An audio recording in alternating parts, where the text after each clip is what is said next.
Assalamualaikum warahmatullahi wabarakatuh. Apa kabar semuanya? Semoga semuanya dalam keadaan sehat, dimurahkan rezekinya dan dilancarkan segala urusannya. Terima kasih ya yang masih setia mengikuti channel ini dan menyimak setiap informasi yang saya sampaikan di channel ini. Oke, langsung saja. Untuk kali ini yang akan saya bahas adalah informasi yang menyenangkan buat Bapak Ibu penerima bantuan sosial yang selama ini bertanya bagaimana sih caranya supaya bisa mendapatkan bansos BPNT juga apabila sudah menerima bansos PKH. Begitupun juga dengan sebaliknya, gimana caranya agar bisa mendapatkan bansos PKH juga apabila sudah menjadi peserta BPNT. Nah, jadi kepada semuanya pastikan nonton video ini sampai habis karena di sini informasi terbaru dan terupdate yang akan saya bahas yaitu terkait verifikasi data calon penerima bantuan sosial PKH irisan BPNT dan juga ada poin lainnya yaitu peserta BPNT yang memiliki komponen PKH yang berpotensi atau dianggap layak penerima bantuan sosial PKH.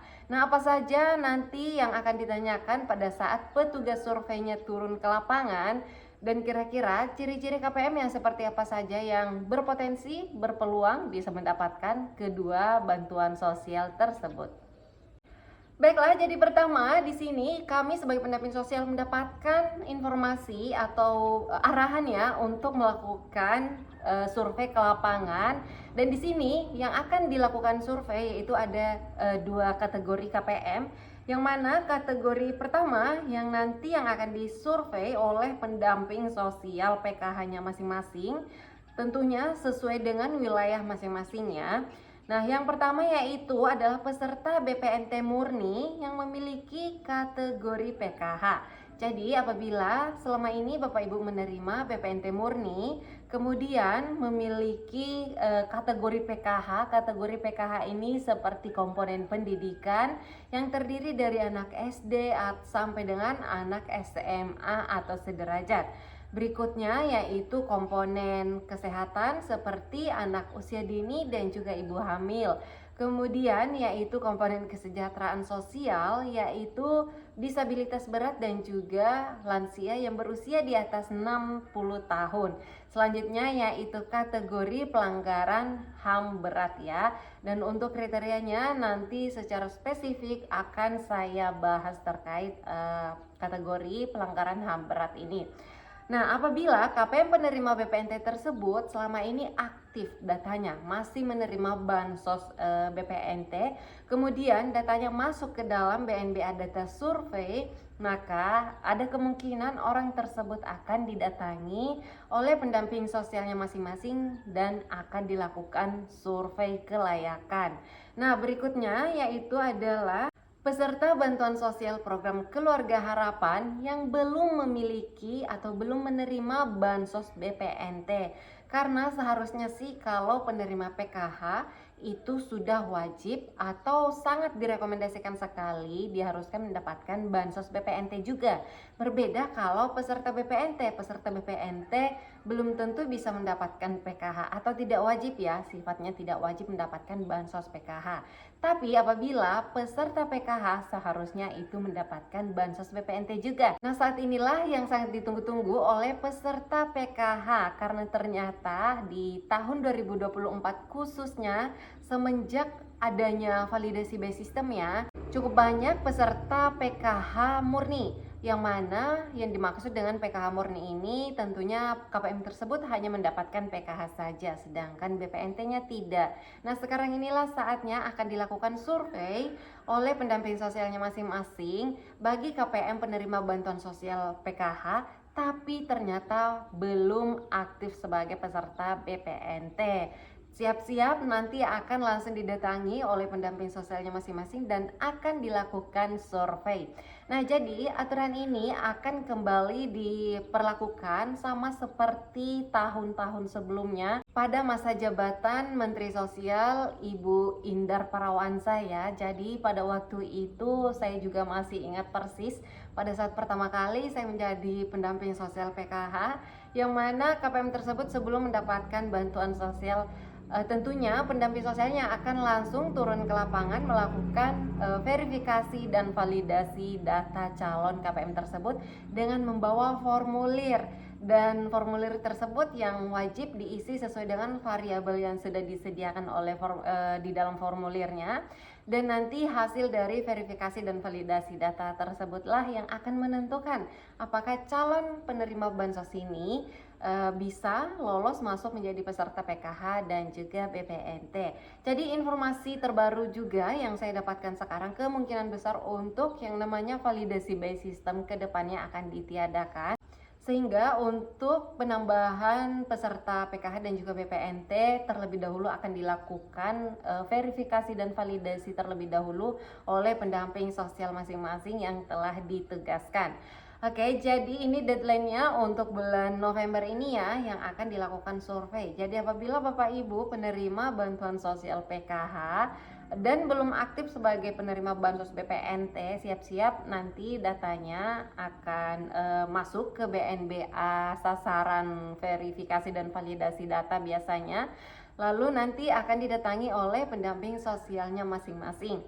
Tapi bagi Bapak Ibu peserta BPNT murni, ini belum tentu Bapak Ibu bisa mendapatkan bansos PKH juga. Sebab kenapa?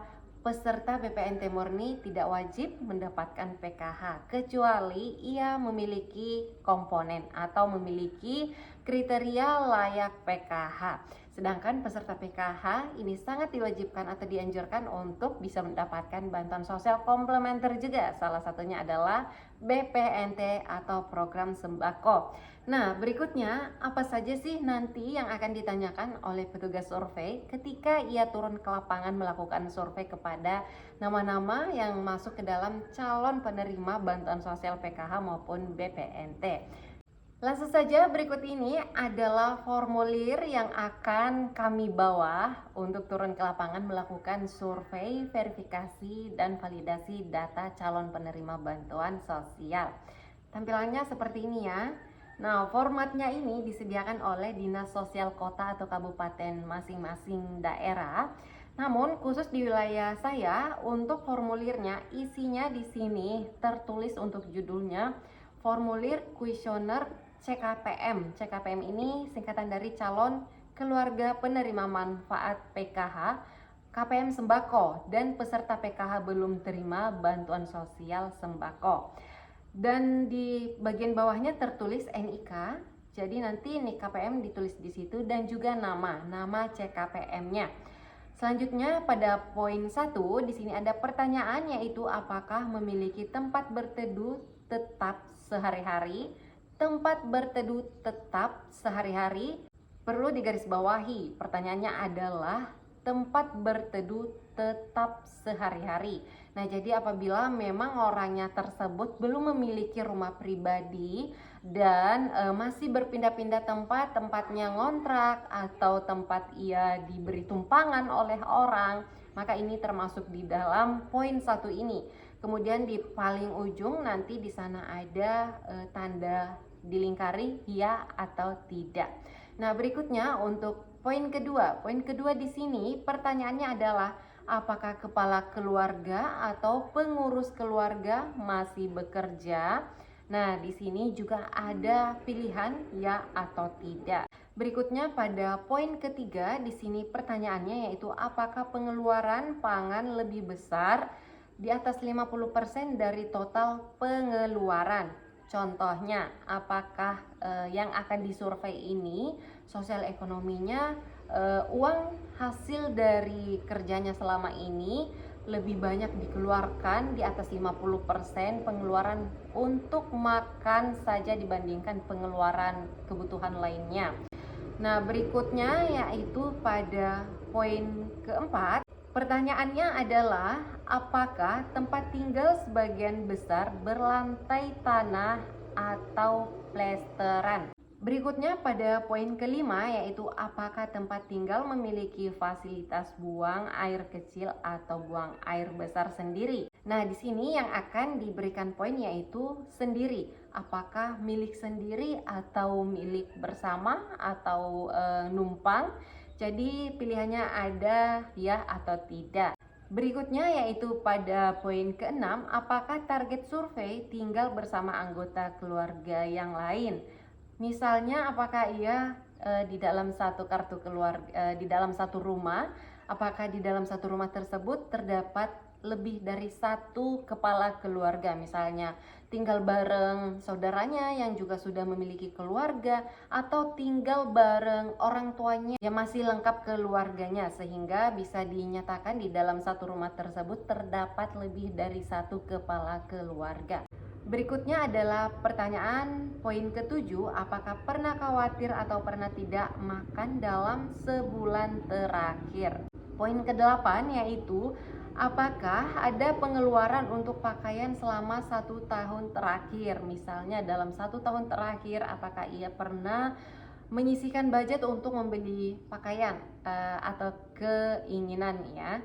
Nah, berikutnya pada poin ke-9, apakah tempat tinggal sebagian besar berdinding bambu atau kawat atau kayu. Berikutnya yang terakhir pada poin 10 yaitu apakah sumber penerangan berasal dari listrik PLN 450 ampere atau watt atau bukan listrik sama sekali. Jadi ini adalah 10 poin variabel pertanyaan yang akan diisi nanti oleh petugas survei yang telah melakukan survei kepada masing-masing KPM calon penerima bantuan sosial PKH dan juga BPNT. Nah, sehingga kedepannya insya Allah setelah dilakukan survei ini, kedepannya tidak ada lagi yang dinamakan penerima bansos PKH murni, melainkan penerima PKH sudah pasti juga mendapatkan BPNT.